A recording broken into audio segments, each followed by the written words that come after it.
Alright, as we all know, Game Freak came around the corner with the mightiest weapon on the planet, a new Pokemon game. However, after seeing the trailer, I was left with some worries about the direction of the game, and some might be a huge problem.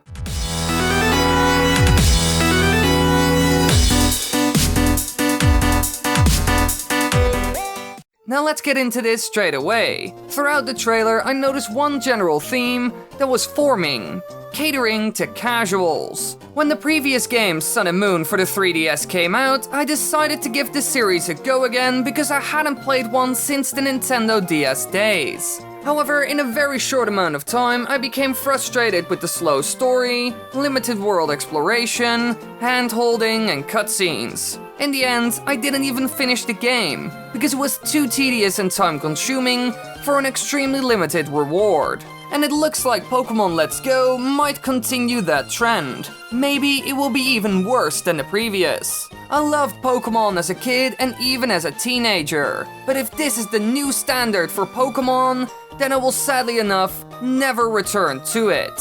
Now, if this will be the case isn't certain yet, but looking at the trailer gives me a strong feeling that it will be there to an extent. Besides this overall theme that I noticed, I also saw something that's going to be in the game for sure that I might dislike. In older Pokemon titles, you would run through the grass looking for wild Pokemon to catch, and in order to do so, you had to battle them. When they were weakened, you could quite easily catch them and the prize would be yours. This would be especially exciting when hunting down legendaries like Mewtwo.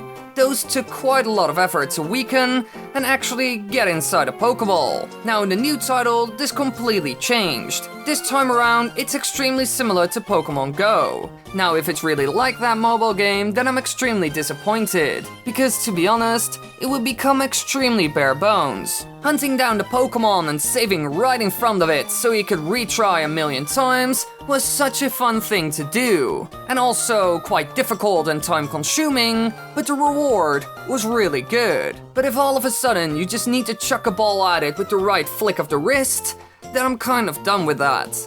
Luckily enough, normal trainer battles return. If they got rid of that, then it could have ended a whole lot worse. Now for my final fear. A thing that has been seen a lot in the gaming industry, and it annoys me so much. Microtransactions and accessories.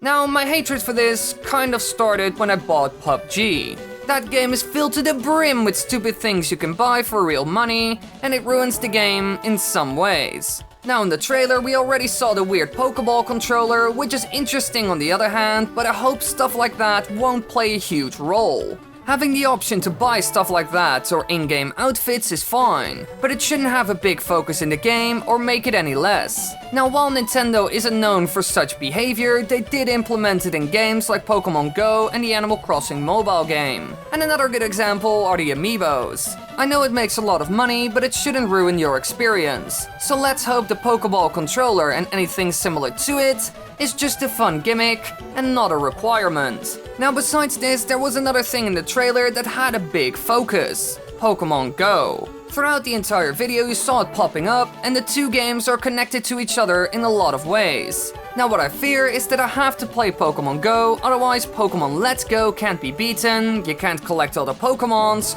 or some functions become useless. In the trailer you already saw someone transport their Dratini to something called Go Park, which is probably a new feature in the Switch game. If stuff like this would be off limits or you can't finish it without Pokemon Go, then it would be disappointing for sure. I don't hate the mobile games Nintendo makes. Some of them are actually great and are worth your time for sure. But forcing a player to pick up a mobile game to get the most out of their new Switch game would be terrible. I know why they mixed the two. It makes Pokemon Go players buy a Switch and the new game, while Switch owners are probably gonna download the mobile title. It's genius from a marketing standpoint, but please, Nintendo, don't go overkill with this. Now, will any of this be as bad as I think? Who knows? So far, we have only seen the trailer, which also showed off some really cool things. For example, the fact that you can play together in co-op mode is actually pretty epic, and makes me quite excited. We have never had anything like that, so not all is bad. And I certainly don't hate it so far. These were just some fears I have for the full game. So let's hope that Nintendo and Game Freak keep the core, longtime fans of the series, in mind. Thanks for watching, everybody, you lovelies. Tell me what you think about Pokemon Let's Go in the comments section. Do you hate it? Do you love it? Do you want to throw it in a garbage can and burn it, even though it's only a trailer, so don't worry, we're not there yet. I hope you enjoyed this little video, and let's just hope that my fears aren't gonna come true. Now, you know what to do. Subscribe!